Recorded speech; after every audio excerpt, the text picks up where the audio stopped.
तो आज मैं आपको एक बड़ी अनोखी रहस्यमय कहानी सुनाऊंगी। अगर आप चैनल पर नए हैं तो अभी सब्सक्राइब कर ले। यह मेरा दूसरा नया चैनल है ताकि और भी रहस्यमय कहानी सबसे पहले आप तक पहुंचे तथा कहानी पूरी देखे, क्योंकि अंत में एक अनोखा रहस्य खुलेगी। धन्यवाद। तो सुनिए। पुरी के विशाल समुद्र तट पर, जहां दिन भर बच्चे रेत के महल बनाते और लहरें उन्हें मिटा देती, एक बूढ़ा कुम्हार रहता था। उसका नाम माधव था। वो अपनी छोटी सी झोपड़ी में मिट्टी के बर्तन बनाता और उन्हें बाजार में बेचता। माधव बहुत मेहनती था, लेकिन उसका दिल अक्सर शिकायत से भरा रहता था। उसे लगता था कि उसका जीव न बहुत साधारण है और भगवान जगन्नाथ ने उसे कभी कोई विशेष आशीर्वाद नहीं दिया। माधव रोज सुबह समुद्र किनारे आता, अपनी झोपड़ी के लिए मिट्टी खोदता और वापस लौटते समय हमेशा मंदिर की ओर देखता। ये बड़े बड़े प्रसाद के थाल, ये सोने के गहने, वो मन ही मन सोचता, क्या भगवान केवल अमीरों की सुनते हैं? हमारा मिट्टी का दिया, हमारी सूखी रोटी, क्या यह उनके लिए कभी प्रसाद बन सकती है? उसकी इस शिकायत को एक दिन मंदिर के एक युवा पुजारी अरुण ने सुन लिया। अरुण बहुत दयालु था और हर भक्त की बात ध्यान से सुनता था। उसने माधव से पूछा, कुम्हार दादा, आप इतने उदास क्यों हैं? क्या कोई परेशानी है? माधव ने अपनी व्यथा बताई। पुजारी जी, मैं जीवन भर मेहनत करता रहा, लेकिन कभी कुछ खास हासिल नहीं हुआ। मुझे लगता है कि भगवान जगन्नाथ मेरे जैसे साधारण लोगों पर ध्यान नहीं देते। अरुण मुस्कुराया। माधव दादा, भगवान जगन्नाथ की लीला बहुत निराली है। वे कभी धन दौलत नहीं देखते, वे केवल भाव और श्रद्धा देखते हैं। क्या आपको पता है, इस पुरी की हर चीज भगवान का प्रसाद है, यहाँ तक कि समुद्र की रेत भी। माधव हैरान हुआ। रेत? वह कैसे? अरुण ने अपनी कहानी शुरू की। बहुत समय पहले की बात है। एक गरीब मछुआरा था। उसके पास भगवान को चढ़ाने के लिए कुछ भी नहीं था, सिवाय अपनी श्रद्धा के। रथ यात्रा का दिन था और सभी लोग भगवान के लिए सुंदर पकवान और फूल चढ़ा रहे थे। मछुआरा उदास था कि वह क्या चढ़ाए। तभी उसने देखा कि बच्चे समुद्र किनारे रेत के महल बना रहे हैं। उसे एक विचार आया। अरुण ने आगे बताया, मछुआरे ने अपनी अंजुली में समुद्र की थोड़ी सी शुद्ध रेत ली। उसने उस रेत को अपने हृदय से लगाया और पूरी श्रद्धा के साथ भगवान जगन्नाथ को अर्पित कर दिया, ये मानते हुए कि ये उसके लिए सबसे पवित्र चीज थी। मंदिर के पुजारियों ने उसे देखा और उसका मजाक उड़ाया, लेकिन उस रात भगवान जगन्नाथ स्वयं राजा के सपने में आए। भगवान ने राजा से कहा, अरुण की आवाज में एक चमक थी कि सभी चढ़ावों में से उसे उस गरीब मछुआरे द्वारा अर्पित की गई रेत सबसे प्रिय थी, क्योंकि वह रेत केवल मिट्टी नहीं थी, वह निस्वार्थ प्रेम और सच्ची श्रद्धा से भरी थी। भगवान ने राजा को आदेश दिया कि उस रेत को मंदिर के अंदर एक पवित्र स्थान पर रखा जाए। माधव की आंखें खुल गईं। उसने कभी इस तरह से नहीं सोचा था। तो रेत भी प्रसाद बन सकती है? उसने धीमी आवाज में पूछा। हाँ माधव दादा, अरुण ने सिर हिलाया। और आपके हाथों से बनी मिट्टी भी। सोचिए, आप जिस मिट्टी से बर्तन बनाते हैं, वह भी इसी पवित्र पुरी की मिट्टी है। जब आप उस मिट्टी से कोई पात्र बनाते हैं और कोई उसमें पानी पीता है या प्रसाद रखता है, तो वह पात्र भी एक तरह से भगवान की सेवा ही कर रहा है। आपकी मेहनत, आपका समर्पण, यही तो सच्चा प्रसाद है। उस दिन से माधव के दिल से शिकायतें मिट गईं। वह जब भी मिट्टी को छूता तो उसे उसमें भगवान जगन्नाथ का स्पर्श महसूस होता। वह अपने बर्तनों को और भी अधिक लगन से बनाने लगा, ये सोचते हुए कि हर एक बर्तन भगवान की सेवा में एक छोटा सा योगदान है। उसे एहसास हुआ कि भगवान ने उसे कोई बड़ा महल या खजाना नहीं दिया था, बल्कि उसे श्रद्धा और संतोष का सबसे बड़ा आशीर्वाद दिया था। अब जब भी कोई माधव से उसके साधारण जीवन के बारे में पूछता, तो वह मुस्कुराते हुए कहता, मेरा जीवन साधारण नहीं है।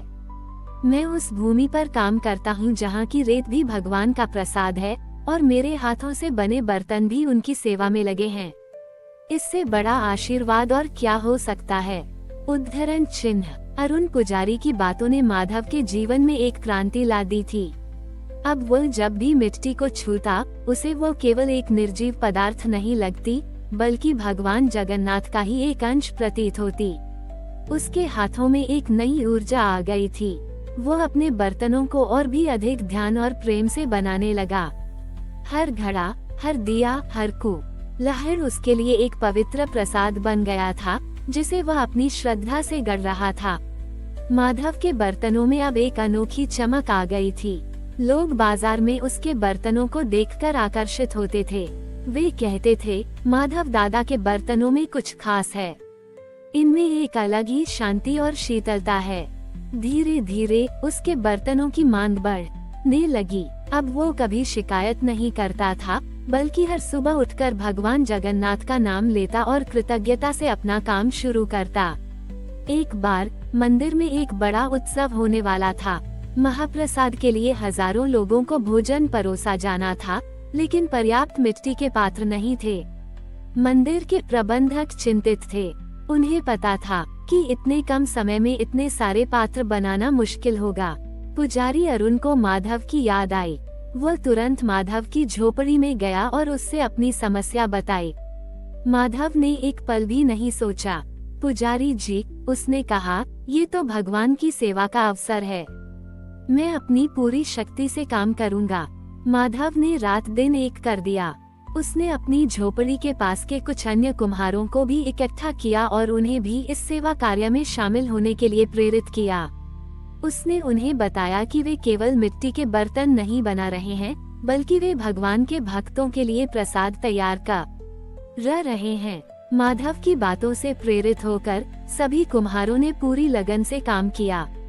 उन्होंने हर बर्तन को इस भावना से बनाया कि वह स्वयं भगवान को अर्पित किया जा रहा है। समय पर माधव और अन्य कुम्हारों ने हजारों सुंदर और मजबूत मिट्टी के पात्र तैयार कर दिए। जब वे पात्र मंदिर में पहुँचे तो प्रबंधक और पुजारी अरुण चकित रह गए। पात्र इतने सुंदर और पवित्र लग रहे थे कि उन्हें देखकर ही मन में श्रद्धा उमड़ आती थी।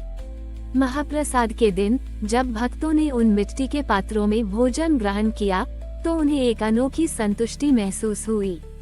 उन्हें लगा कि यह भोजन केवल स्वादिष्ट नहीं था, बल्कि इसमें प्रेम और भक्ति का स्वाद भी था। कई भक्तों ने माधव के बनाए पात्रों को अपने घरों में स्मृति चिन्ह के रूप में रख लिया। पुजारी अरुण ने माधव को बुलाया और उसे सबके सामने सम्मानित किया। माधव दादा, अरुण ने कहा, आपने हमें सिखाया कि सच्ची सेवा क्या होती है। आपने साबित कर दिया कि भगवान जगन्नाथ केवल बड़े चढ़ावे नहीं देखते, बल्कि वे हर उस छोटे से प्रयास को देखते हैं जो पूरी श्रद्धा और प्रेम से किया जाता है। माधव ने विनम्रता से सिर झुकाया। उसकी आंखों में खुशी के आंसू थे। उसे लगा कि उसका जीवन अब सचमुच धन्य हो गया है। उसे अब कोई शिकायत नहीं थी। वह जानता था कि उसके हाथों की मिट्टी समुद्र के कणों की तरह भगवान का ही पवित्र प्रसाद बन चुकी थी। माधव की कहानी पूरे पुरी में फैल गई। वह अब सिर्फ एक कुम्हार नहीं था, बल्कि प्रसाद वाले माधव दादा के नाम से जाना जाने लगा। लोग दूर दूर से उसके पास आते, न केवल उसके सुंदर बर्तन खरीदने के लिए, बल्कि उसकी ज्ञान भरी बातें सुनने के लिए भी। माधव ने उन्हें सिखाया कि जीवन में कोई भी काम छोटा न बड़ी यह होता, बशर्ते उसे पूरी श्रद्धा और समर्पण से किया जाए। उसने लोगों को बताया कि कैसे भगवान जगन्नाथ हर जगह मौजूद हैं, समुद्र की रेत में, खेत की मिट्टी में और हर उस हाथ में जो ईमानदारी से काम करता है। उसकी शिक्षाओं ने कई लोगों के जीवन में बदलाव लाया। जो लोग पहले अपने काम को नीचा समझते थे, वे अब उसे भगवान की सेवा मानकर करने लगे। पुरी में एक नई भावना का संचार हुआ, संतोष और कृतज्ञता की भावना। माधव ने अपनी झोपड़ी के पास एक छोटा सा सेवा केंद्र भी शुरू किया। यहाँ वो उन बच्चों को मिट्टी के बर्तन बनाना सिखाता था जिनके पास कोई और काम नहीं था। वो उन्हें केवल शिल्प नहीं सिखाता था, बल्कि उन्हें ये भी बताता था कि कैसे हर बर्तन में प्रेम और पवित्रता का भाव भरना चाहिए। उसके शिष्य भी उसी भावना से काम करते थे और उनके बनाए बर्तन भी उतने ही सुंदर और पवित्र होते थे। सालों बीत गए। माधव बूढ़ा हो गया। उसके हाथ अब पहले जैसे मजबूत नहीं रहे थे, लेकिन उसकी आत्मा उतनी ही शांत और आनंदित थी। वह अब भी हर सुबह समुद्र किनारे जाता, रेत के कणों को छूता और उन्हें भगवान का प्रसाद मानता। उसकी आंखों में अब कोई शिकायत नहीं थी, केवल असीम कृतज्ञता थी। एक दिन जब सूरज समुद्र में डूब रहा था और आकाश नारंगी रंगों से भर गया था, माधव अपनी झोपड़ी के बाहर बैठा था।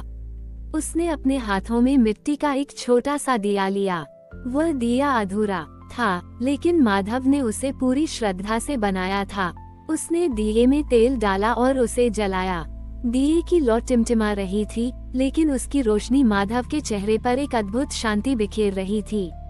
उसे लगा कि उसका जीवन भी इस दिए की तरह ही था, साधारण लेकिन भगवान के प्रेम से प्रकाशित। उसने महसूस किया कि उसने वह सब कुछ पा लिया था जिसकी उसे कभी इच्छा थी, संतोष, प्रेम और भगवान की निकटता। अगली सुबह जब सूरज निकला तो माधव अपनी जगह पर शांत लेटा हुआ था।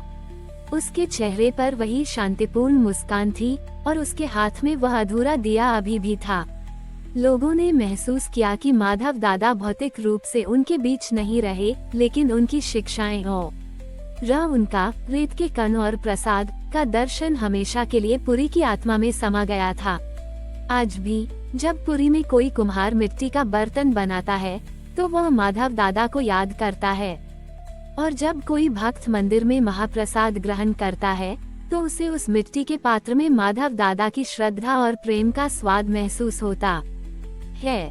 पुरी के लोग जानते हैं कि भगवान जगन्नाथ केवल मंदिर में नहीं, बल्कि हर उस व्यक्ति के निस्वार्थ कर्म और पवित्र हृदय में निवास करते हैं जो अपने काम को प्रसाद मानता है। हमारी और भी आध्यात्मिक एवं अनोखी कहानियाँ देखने के लिए हमारे चैनल पर जाएं तथा धार्मिक एवं पौराणिक अनोखी कहानियाँ हमारे चैनल पर है कृपया जाके देखें तथा हमारे चैनल को सब्सक्राइब करके रखें और वीडियो लाइक जरूर करें। धन्यवाद।